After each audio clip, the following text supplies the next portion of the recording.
ত্রয়োদশ জাতীয় সংসদ নির্বাচনকে সামনে রেখে মুন্সিগঞ্জ ৩ আসনে জাতীয়তাবাদী রাজনীতিতে দেখা দিয়েছে ব্যতিক্রমী ও আলোচিত সমীকরণ।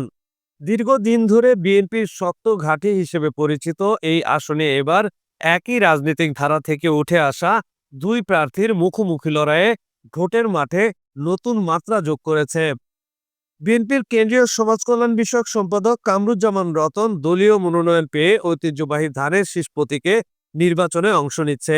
অন্যদিকে দলীয় সিদ্ধান্তের বাহিরে গিয়ে জেলা বিএনপির সদস্য সচিব মোহাম্মদ মহিউদ্দিন স্বতন্ত্র প্রার্থী হিসেবে ফুটবল প্রতীক নিয়ে ভোটের মাঠে নেমেছেন। দল থেকে বহিষ্কৃত হওয়ার পরও মাঠে সক্রিয় অবস্থান ও ব্যাপক গণসংযোগ তাকে নির্বাচনী আলোচনার কেন্দ্রে নিয়ে এসেছে। এদিকে জেলা বিএনপির রাজনীতিতে বহিষ্কার ও পদত্যাগের ঘটনায় নির্বাচনী পরিবেশকে আরও জটিল করে তুলেছে।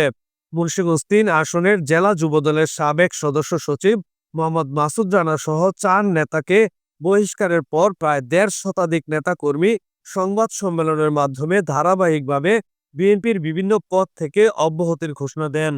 এতে দলের ভিতর বিভাজন প্রকাশ্যে আসে, যা ভোটের মাঠে সমীকরণে বড় প্রভাব ফেলতে পারে বলে মনে করছেন সাধারণ ভোটাররা। শতকরা ৮০% লোক ইনশাল্লাহ ধানের শীষ, আর আমরা সবাই ধানের শীষ নিয়ে আসি। হ্যাঁ, আমাদের ভাই মহিউদ্দিন সে স্বতন্ত্র দিকে দাঁড়াইছে, সে যদি ধানের শীষ করতো আমরা ধানের শীষই করতাম। সে ধানের শীষ নমিনেশন পাই নাই, এই জন্য আমরা এখন বর্তমান ধানের শীষ নিয়ে আসি। কামরুল ভাইকে নিয়ে, রতন ভাইকে নিয়ে কিছু ভোট যাইব আর কি, কিছু ভোট আর কি এদিক সেদিক হবে। যেহেতু আরেকজন ধানের শীষের প্রার্থী ছিল মহিউদ্দিন ভাই, সে হচ্ছে ১৮ বছর অনেক কষ্ট করছে, জেল জুলুম হয়েছে, কিন্তু সে নমিনেশন না পাওয়াতে সে স্বতন্ত্র থেকে দাঁড়াইছে। কিছু ভোট হ্যাঁ পাইব ইনশাল্লাহ, হ্যাঁ পাইব, কিন্তু ধানের শীষের ভোটটা বেশি। এই ভোটটা দুই ভাগে ভাগ হয়ে যেতে পারে। তারপরে এখন আবদুল্লাহ সাহেবের হিসাবে পাওনা না, মহিউদ্দিন সাহেব পাওনা ভালো, মানে ধানের শীষের খুব এখতিয়ার আছে, জনগণ আছে, মায়ের লোকের কাছে গেলে ধান ছাড়া কিছু বুঝি না। স্থানীয় ভোটারদের সঙ্গে কথা বলে জানা যায়, দীর্ঘদিন ধরে ধানের শীষের প্রতি আস্থাশীল থাকলেও এবার পরিস্থিতি ভিন্ন।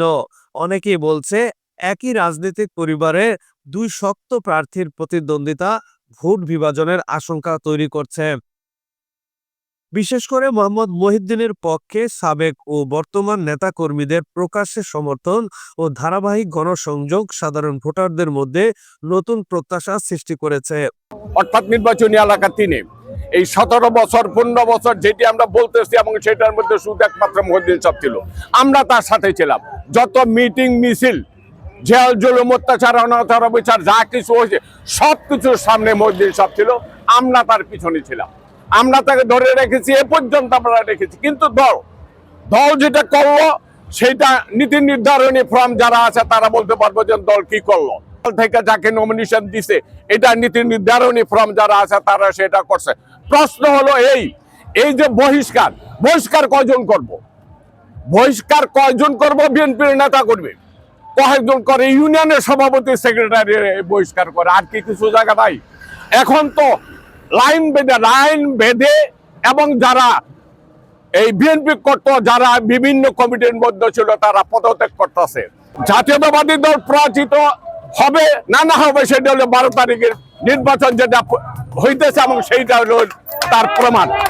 কিন্তু আমরা সংগ্রামী মানুষ, আমরা সবসময় স্রোতের প্রতিকূলে ছিলাম। বিগত ১৭ বছর মহিউদ্দিন সাহেবকে আমরা কাছে পেয়েছি, সুখে দুঃখে আমরা প্রমাণ করে দিব। মুন্সিগঞ্জের ৩-এর আসনে যারা আছেন, আজকে আপনারা সাংবাদিক, শুধু আমার নাম পড়েন, এই মা বোনদের যে গণজাগরণ, এটাই প্রমাণ করা যায় মহিউদ্দিন ভাইয়ের জনপ্রিয়তা। ইনশাল্লাহ মহিউদ্দিন ভাইকে ১২ তারিখে ফুটবল মার্কায় ভোট দিয়ে আমরা বিপুল ভোটে জয়যুক্ত করে সংসদে পাঠাবো।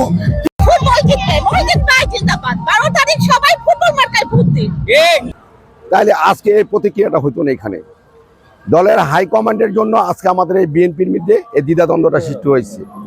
তবে আমরা মনে করি দ্বিধাদ্বন্দ্ব না, মহিউদ্দিন ভাই আমাদের দীর্ঘদিনের পরীক্ষিত মানুষ, আমরা মুন্সিগঞ্জের এই নির্বাচনে আমরা দেখতে পাচ্ছি যে দলমত নির্বিশেষে আলাদ মহিউদ্দিন আহমেদ সাহেব ফুটবল মার্কায় বিপুল ভোটে জয়যুক্ত হবেন। মাঠ পর্যায়ের ফুটবল প্রতীকের পক্ষে সমর্থকদের উপস্থিতি স্লোগান চোখে পড়ার মতো। এতে করে সমর্থকদের মধ্যে জয়ের আশা বাড়ছে। অপরদিকে বিএনপির ঐতিহ্য, দলীয় প্রতীক ও কেন্দ্রীয় নেতৃত্বের সমর্থন নিয়ে ধানের শীষের প্রার্থী কামরুজ্জামান রতন শক্ত অবস্থানে রয়েছে বলে জানান। 17 বছর পর বাংলাদেশে নির্বাচন আসছে, এই 17 বছর কোনো নির্বাচন হয় নাই। তো বাংলাদেশের মানুষ তথা মুন্সিগঞ্জ 3 আসনের মানুষ অপেক্ষা আছে মানে ভোট দেওয়ার জন্য। এখন ভোট দিতে গেলে যে মুন্সিগঞ্জ হলো শহীদ প্রেসিডেন্ট জিয়া রহমানের ঘাঁটি, ধানের শীষের ঘাঁটি। এই জন্য সবাই ধানের শীষের জন্য ভোট দেওয়ার জন্য অপেক্ষা আছে।